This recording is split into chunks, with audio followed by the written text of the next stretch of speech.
If you've ever wanted to just stroll onto a dealership and do a comparison between a GMC and a Buick, or even higher class like a BMW, an Audi, a Volvo, an Infiniti, that's what I'm here to compare. And in this series, I'm going to give you a tour of the interior. We're going to take it out on the road to show you how unique and where the Buick sits. I'm Anthony from Hawkeye Rides. I'm going to go over all the specs and details starting now.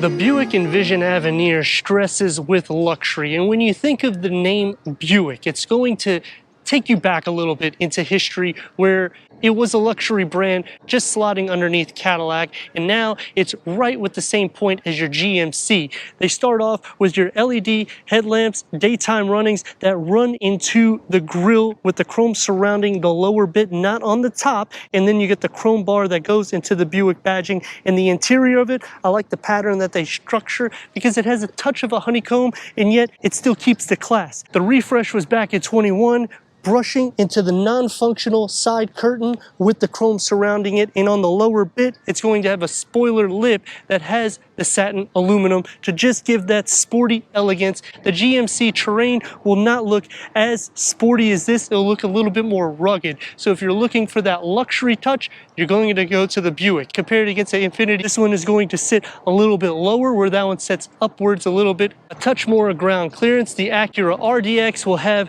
the same setup more or less as a Honda CR-V. So it's going to be similar to a Mazda in the front fascia, a little bit more boxy, but this is a little bit more round. No fender flares. These are Avenir spec wheels. 20-inch aluminum wheels, Avenir pearl nickel finish behind it with a 12.6 disc reading. The rear is at 12.4 inches, a McPherson strut front suspension, a 5-link rear suspension with a 3.45 axle ratio, a length at 182.5 inches with a wheelbase at 109.4 inches.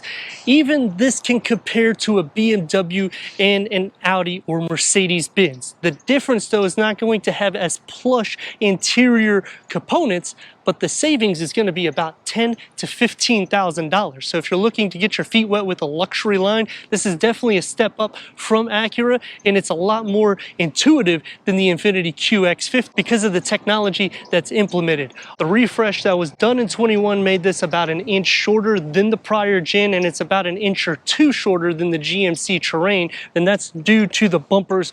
They extend in the front and the rear. Here, as you're noticing, the back kind of just tapers off, and it just keeps it more smooth with the clear lenses in the back, so it mimics a Lexus a little bit. You get the Avenir badging, lower roof spoiler with the shark fin antenna. Towing, unfortunately, only 1,500 pounds. It is going to be one of the least in class. We have a digital rear view camera set up right here. Power lift gate to go inside. 25.2 cubic feet. It's not going to be the fastest in the class opening up. You have a 12-volt charger, a little bit more storage because it widens out with a spare tire tucked underneath. The rear bench split folds at a 40-60 split, increasing cargo to 52.7 cubic feet. Curb weight at 3759, and you can see what I mean by it's a little bit slower on closing the tailgate. Turbocharged engine. Let's go inside, start it up so you can hear that exhaust note.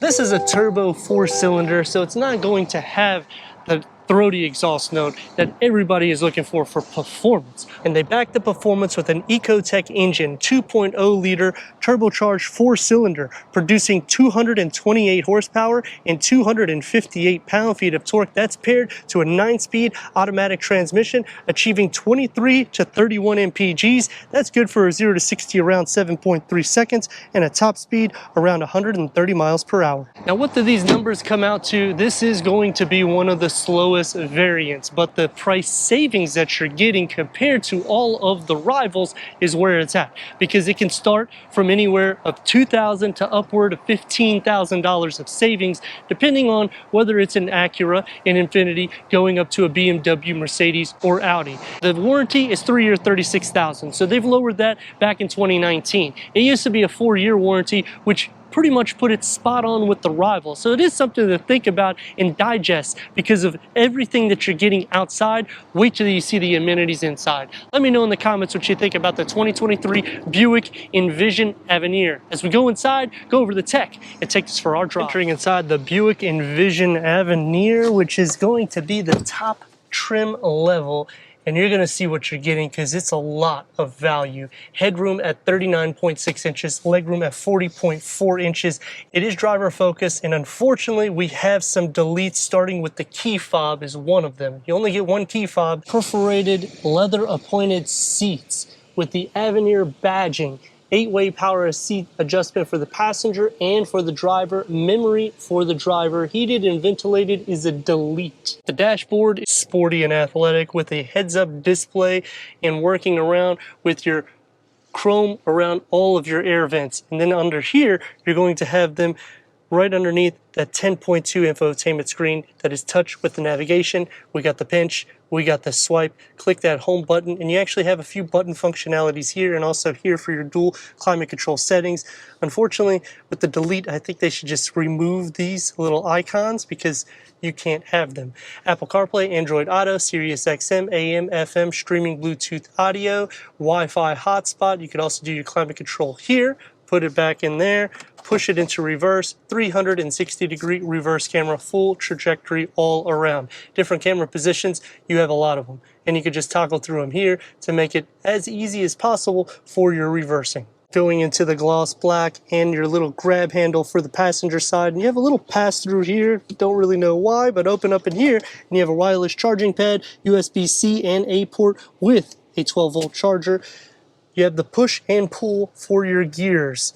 The gloss black and the satin aluminum all around your cup holders that can fit probably a 32 ounce without any issues at all. You have your driver modes right here, which will change from a sport, snow, ice, and tour. Going to be a little bit more sport derived. Open up inside and it's a deep storage pocket, no USB ports or anything of that nature. Adding a pass-through for some extra storage with a 3-spoke leather wrap steering wheel that is multi-function with the paddle shifters. The gauge cluster has a digital reader in the center that can go through an array of information for the driver to check any services or any filters, anything like that. You can put your audio sound system, your turn-by-turn navigation, the digital rear view mirror. You can just use it normal. I would probably leave it on the digital part. The dash carries on into the door panel. I do like this segment, how the air vent and this all connects into it. Everyday materials, you get the wood inlays with that nice pattern structure. One touch up and down for the front windows. Going to be a little bit more soft here than in the center with the chrome that surrounds it and the contrast stitching. Storage pocket is pretty deep. It's just a little narrow for the opening with your 9-speaker Bose sound system, a large pano moonroof that goes all the way to the back. Let's see how I look back there. For the back seats, I'm at 38.1 inches of headroom, 36 inches of legroom. I fit just as comfortable as I would in the front seats. A USB A and C port with a home plug underneath it. Air vents in the center, no heated seats because of the delete, but we do have storage behind both of the front seats. The door panel gets the everyday materials. The wood comes in with the pattern contrast stitching, and you get the chrome that surrounds it. One touch down. For the grab handle, it goes all the way, so it's nothing here that you can put a cell phone, but you do have a little storage pocket here with the upgraded Bose sound system, but no badge on the door panel. Sitting into the center, headroom is not an issue. Leg space can be if the passenger seat is back in the position that I put it in, but if it's in the position I would be driving, it's not. Feet butt and shoulder space I'm going to be sharing. It's not a wide vehicle, so you're going to expect that. 228 horsepower, which is almost the least in class comparing to everybody except for the Audi Q5 40. If you get that, that has 201 horsepower, so this does have more power than that. It does feel a little bit more on the luxury side with the athletic twist, so I like how they're doing that, because in the interior they've made it driver focused for that reason, so it feels a little bit more sporty than it truly is when you go into the numbers. As for the firmness, it's not going to be too bad. These are upgraded wheels. If you go into the preferred trim, you also get the same 20-inch, just not the Avenir type of wheel, and you'll also receive the 10.2-inch. What you really get with this is all of the leather appointed interior amenities, plus you also get that wood on the door panel. So we're gonna see how that Turbo 4 does. Stop right here, put it in reverse, and let's go.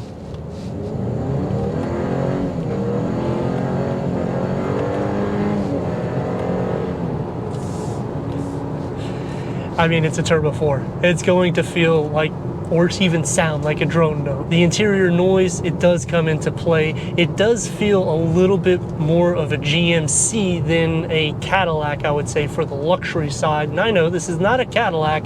However, what you're getting with this is a bargain deal because of all the amenities in which I've already went over. As for the brakes, it grabs good. So you're not going to have too many issues on your day in and day out. Going over speed bumps actually glides a lot better than the GMC version. You don't feel like you're sitting so high off of the ground. So the clearance is good in the sense that it feels more like a sport car slash SUV, and I think they've captured that relatively well. For the Infiniti QX50, that's going to have your VC turbocharged engine, so it will mimic a 6-cylinder engine when you push the throttle hard. When you do not, it will give you gas efficiency as a 4-cylinder diesel. So that's one good thing about that particular car, but you'll have a little bit of the jerks, in which you have some of the jerks when you're slowing down on this one because it's a Turbo 4. For the RDX, you get the VTEC motor. That thing has a lot of power underneath it. I mean, you're over 270 horsepower. It is quick. Now, there is some pros and cons, and that's what we're going to go over right now. Starting with the pros, I think you're getting the best value luxury car. Yes, you're losing a year of service and you're losing some miles because it's only 3 or 36, but leather appointed seats. Disadvantage or a con starting right off the top is we still have deletes, and in this case the ventilated heated seats, in which is why I want the Avenir. Give her a little go.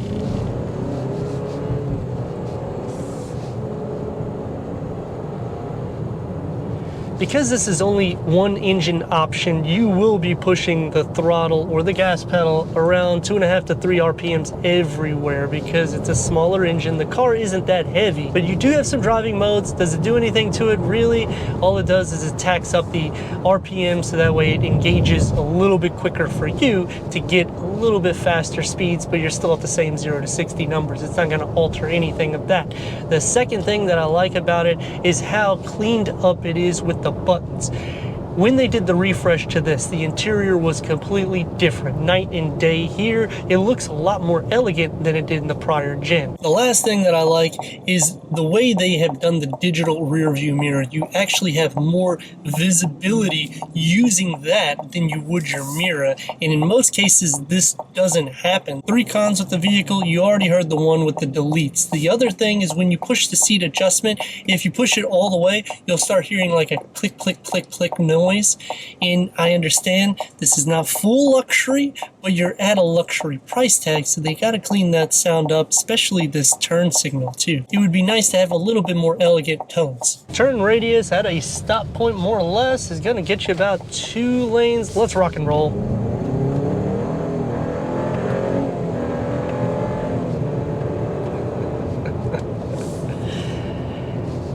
Now this is going to take me to the last thing that I dislike, is going to be in the cargo. it takes forever to open the tailgate. And this is the same thing with the Infiniti QX50. It's just so long. And then the cover inside projects itself out so much. If you're tall, you almost hit it every single time.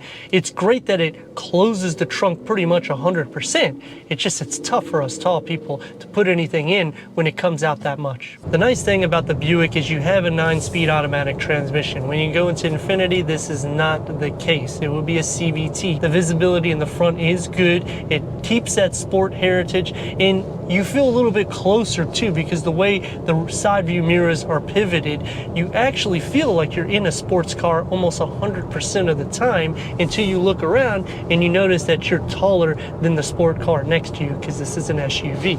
For the back, there's a ton of blind spots, but you got blind spot monitoring and lane keep assist. You have your adaptive cruise control, the same components that you would get in rivals that don't necessarily compete with this, like BMW, Audi, and Mercedes. You got Alexa built in this. So the technology is just far superior for the price point that you're getting. It is a great overall value. When you're going back into its rivals as an Infiniti or an Acura, Acura's not gonna have a touch screen. Infiniti has 2 screens. They still haven't cleaned that up yet, so it has a little bit of an older interface, where this is all updated and new. I'd like to thank Coast Buick for giving us this 2023 Buick Envision Avenir for our car review. If you're already a subscriber, thank you for being part of the Hawkeye community. If not, I don't know what you're waiting for. Click the next video and the subscribe button. Check out the merchandise, Instagram, and website, and everything we do here at Hawkeye Rides.